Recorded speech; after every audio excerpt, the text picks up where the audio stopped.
So the boys have been with Labicio ashore at a carnival. They've just given me a call, come and pick them up. Go out to the tender. Tender's gone. No tender. No tender. Tender's gone. And I was out on the deck 15, 20 minutes ago. The tender was there and I was thinking, oh, I was thinking to myself, shall I pull it up again tonight? Because we pulled it up last night. Because last 2 nights actually we've been at this anchorage at Airlie Beach, because I had heard a boat had been stolen at Airlie Beach itself. I thought, no, I'll pull it up. Super. I mean, we were just in here. 2 people on the boat, and somebody comes and sneaks up and nicks a tender. Unbelievable. And we didn't hear them. Far out. Unless I didn't tie it on properly. This is Rob, and I'm Rachel, and these are our boys, Finn, Declan and Ivan. We have sailed our catamaran Javelo across the Pacific Ocean. We would love it if you join us for the adventure. 'Cause this way is my home.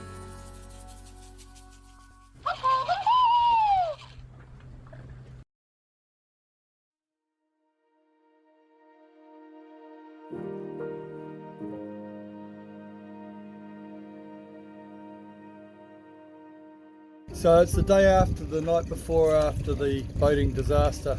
Well, there's many boating disasters actually, but the boating loss.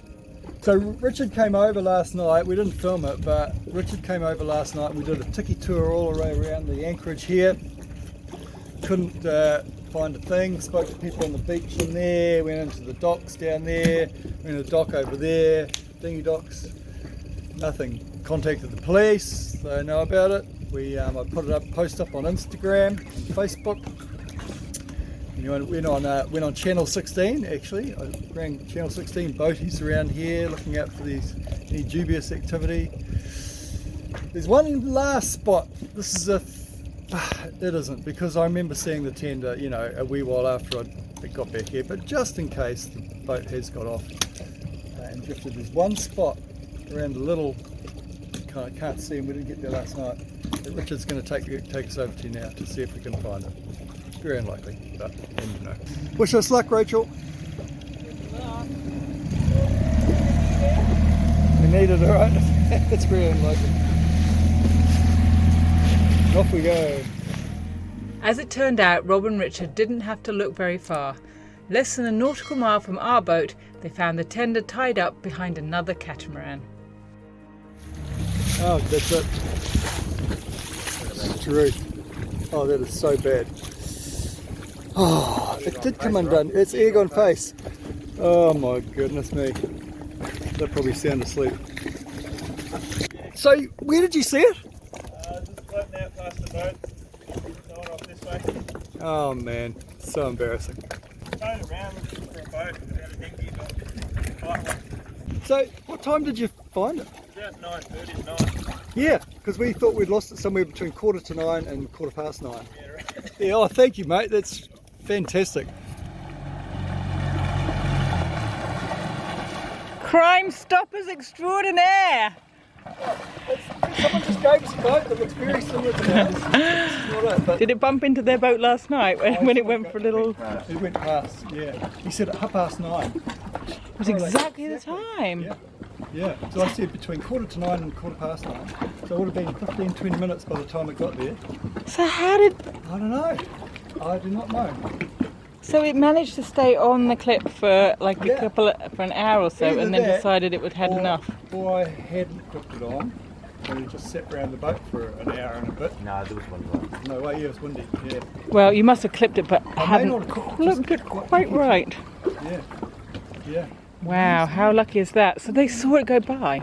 It didn't bump their boat, it just No, went past. he saw it. He just Jeez, said, he was lucky enough to be outside. Last boat. The last boat, yeah, in the anchorage. It would have been up into the rock. That's lucky. Yeah. So how are you going to tie that on this time, Rob? Well, I'm going to do it exactly the same, and I'm going to continue doing exactly the same, except when I do it, I'm going to just make sure it's clipped in. It, may not have quite, for whatever reason, clipping in. So we've got one of these snap shackle things. They are fantastic. Yeah, and you see that? Boom. Maybe it just didn't quite open or something. You know, it can't just sort of sit there. And maybe it was like that and it popped open or something. Or that's. Oh.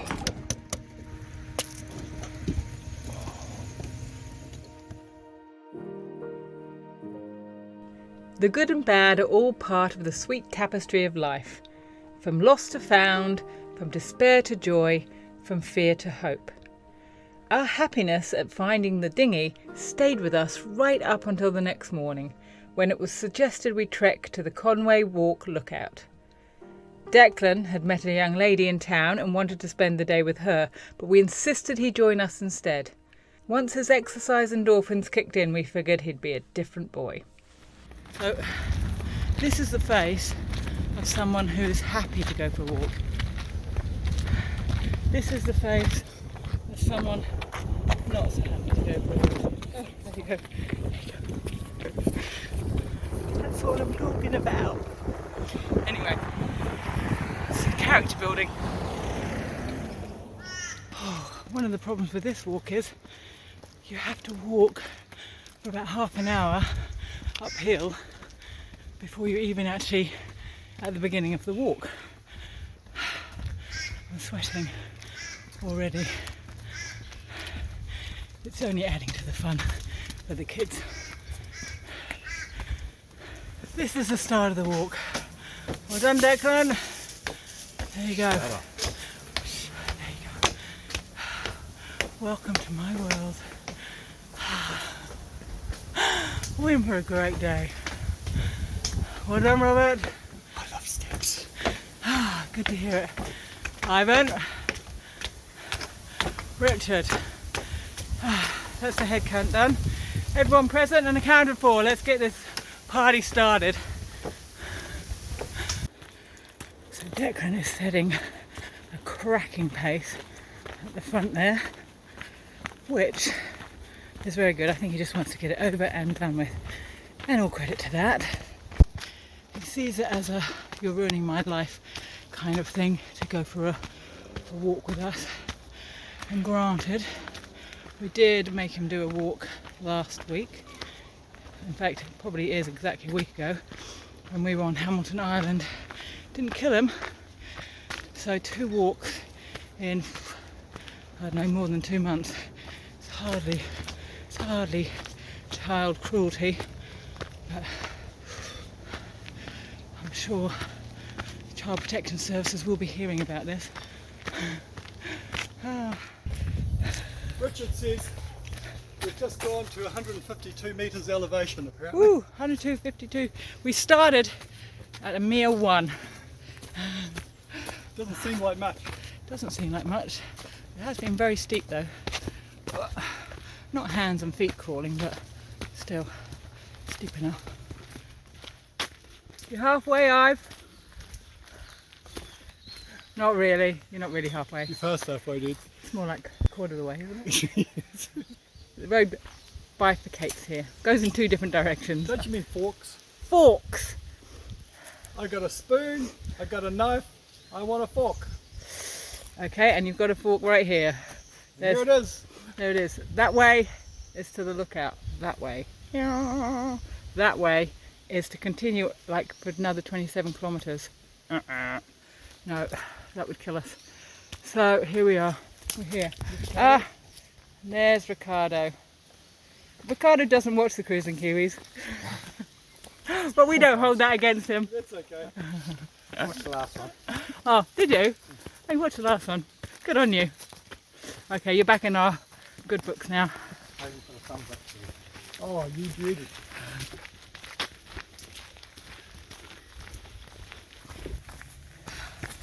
I reckon exercise is important. It's something I've always done. Just something we did as a family, and then I went on to be a swimmer and a triathlete, and I still run regularly and do like HIIT interval training. You know, exercise releases endorphins, serotonin. It's my drug of choice. Exercise, it's my therapy. You know, there's nothing like going for a run and kind of your mind works things out, puts everything in perspective.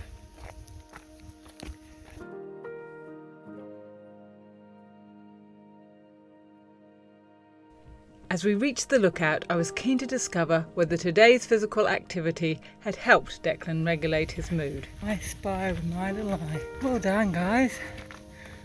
Ooh, that's a good view. It would seem not. Ah well, there's still the walk back, and he'll thank us in about 10 years' time. There seems to be an epidemic in the anchorage of dinghies loosening themselves from boats. But oh, that's a great sign. I love that sign. That is a sign that puts a smile on the dial, Rachel. Not just you, hey? Oh, the ripping I have got. Oh, it's just great. Oh, brilliant, genius. Thank you. Thank you. If you enjoyed this episode, please comment, give us a thumbs up, and best of all, share it. It helps us heaps. Come